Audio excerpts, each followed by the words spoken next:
consistency आए, so I think we won't need to go back to the IMF in the future.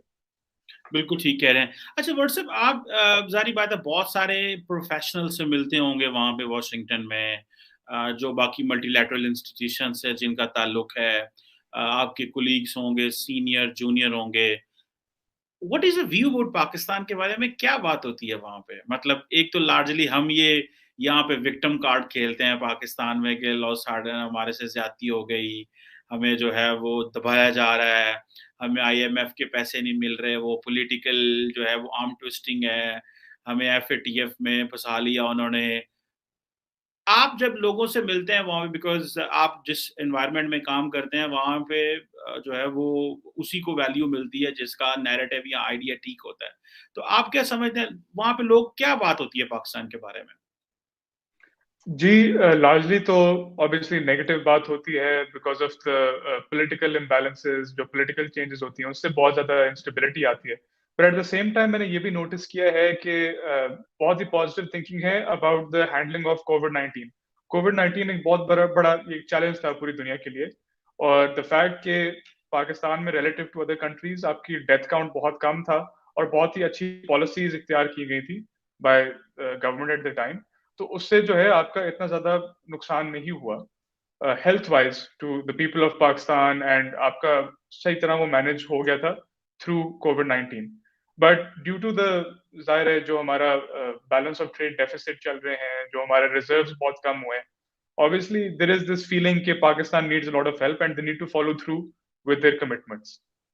तो ये and ये पूरी दुनिया में अब ये एक मसला चल रहा है बिकॉज ऑफ एनर्जी प्राइसेस की इंक्रीजेस, यूक्रेन रशिया का जो वॉर चल रहा है, ठीक है, जो आपका यूएस ने अपना फेड रेट, जो इंटरेस्ट रेट है अपना इंक्रीज किए, उससे पूरी दुनिया में ये एक इफेक्ट पड़ा है नेगेटिव, और आपकी बाकी जो करेंसीज हैं they are depreciating against the US dollar.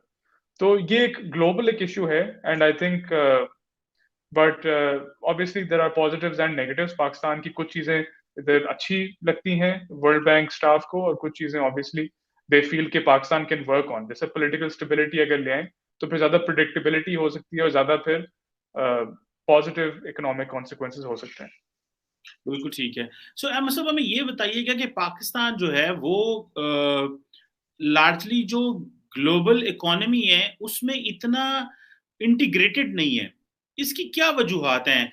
क्या हमारे इकोनॉमिक मॉडल आउटडेटेड है? क्या हमारी इंडस्ट्री उस तरह ग्लोबली compete करने की पोजीशन में नहीं है? पॉलिटिकल ट्रांजिशंस हैं? मतलब क्या आप समझते हैं कि वो क्या फैक्टर्स हैं बेसिकली जिसकी वजह से पाकिस्तान की जो इकोनॉमी है वो ग्लोबली इतनी इंटीग्रेटेड नहीं है? गो के पिछले 15 साल पाकिस्तान वेस्ट के बड़ा करीब रहा, अमेरिका के बड़ा करीब रहा, लेकिन हम वो डिविडेंड्स नहीं ले सके. इसको आप कैसे as a development professional, how do you view this assessment? जी, कुछ तो विनर्स हैं पाकिस्तान में, कुछ तो अच्छे बिजनेस सेक्टर्स हैं कि आईएफसी जैसे इदारा उसने 1.2 बिलियन यूएस डॉलर्स इन्वेस्ट किए हैं पाकिस्तान में फ्रॉम 1956 टू नाउ. तो जाहिर है कि कुछ ऐसे अपॉर्चुनिटीज नजर आई होंगी आईएफसी को प्रॉफिट के लिए और डेवलपमेंट के लिए, तो उन्होंने फिर इन्वेस्ट किया. लेकिन एक मिसाल भी आपको देता हूँ कि जो बहुत बड़ी क्लोथिंग कंपनी है पाकिस्तान में, खादी उसका नाम है, आपको पता होगा यकीनन, उनको $25 मिलियन की इन्वेस्टमेंट मिली है आईएफसी से recently to promote gender equality, to promote the number of employees. Because जाहिर है ये जो स्मॉल बिजनेसेस हैं जो खादी को सप्लाई करते हैं कपड़ा, जैसे वो फिर फाइनल प्रोडक्ट बनाते हैं और वो बेचते हैं. तो अगर खादी की तरह कुछ और बिजनेसेस जो है एक्सपैंड करें, अपना आउटलुक जो है इंटरनेशनल करें, जिस तरह the way khadi caught the attention of IFC was के उनके बिजनेसेस आउटलेट्स उन्होंने बना लिए थे यूके में भी, तो they got this international growth, जिसकी वजह से आईएफसी ने नोटिस किया, उन्होंने फिर इन्वेस्ट किया. But to be honest I think major issue ये है कि बिजनेस में investment in Pakistan is a very big hassle. जो इंटरनेशनल इन्वेस्टर्स हैं उनको ईज ऑफ बिजनेस चाहिए, उनको चाहिए कि कंडीशंस ऐसे हों कि हमारी जो भी इन्वेस्टमेंट पाकिस्तान में हो वो डिविडेंड्स पे करे, उसका एक प्रॉफिट इंसेंटिव होना चाहिए. तो आई थिंक ये भी एक टॉप डाउन अप्रोच होना चाहिए कि पहले गवर्नमेंट लेवल पे एक अंडरस्टैंडिंग होनी चाहिए कि हमने आसान करना है इंटरनेशनल इन्वेस्टर्स के लिए, फॉरेन ओवरसीज पाकिस्तानीज के लिए, कि वो अपने मुल्क में इन्वेस्ट करें. जो हाई पेइंग इंडस्ट्रीज हैं उनमें इन्वेस्ट करें, जिस तरह टेक्सटाइल हो गया जो मैंने मिसाल आपको दी, और कंस्ट्रक्शन होगी, जो which have a positive profit outlook.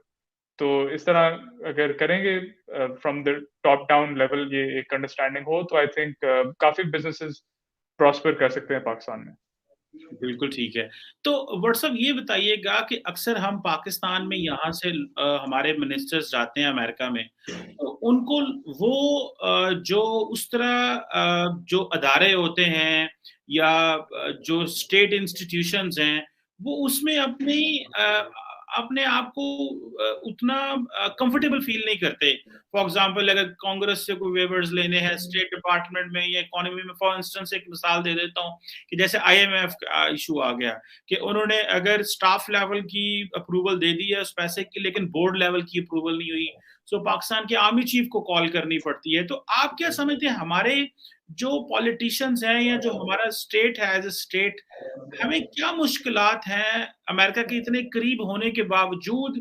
क्या हम अमेरिकी सिस्टम नहीं समझते, या हम अदारों के अंदर इंटीग्रेट नहीं है, या हमें अंदाजा नहीं है कि कैसे पेनिट्रेट करना है और अपनी जो है वो एक ब्यूरोक्रेटिक लेवल पे या ब्यूरोक्रेसी लेवल पे चीजें जो निकलवानी है, ये हमें मसला रहता है। इसकी क्या वजूहात है, आप क्या समझते हैं, ये क्या मसला है?